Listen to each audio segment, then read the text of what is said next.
Երբ երեխան իր ձեռքերով տնկում է սերմը հողի մեջ, ամեն օր ջրում է, հետևում, սպասում մի փոքր հուզումով ու պարտությամբ, ներսում նույնպես մի բան է աճում։ Աճում է համբերությունը,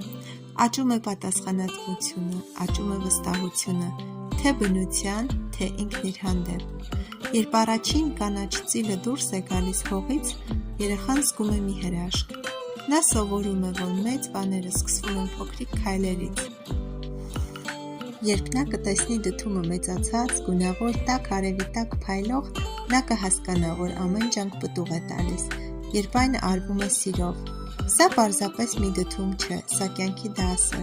և ամեն անգամ, երբ նա կտեսնի որևէ բան աճելիս, կիմանա, որ իր մեջ նույնպես ուժ կա աճեցնելու սեր, զբոսանք ու նոր սկիզբ։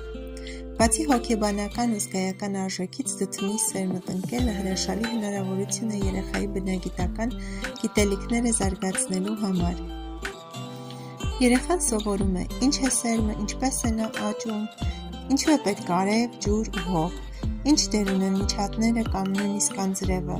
ինչպես է փոխվում բույսի տեսքը ժամանակի ընթացքում։ Հետո լինում են գլխում տարատեսակ հարցեր, ինչպիսիք են ինչ կլինի, եթե չջրեմ, ինչ կլինի, եթե ուրիշ տեղ տնկեմ։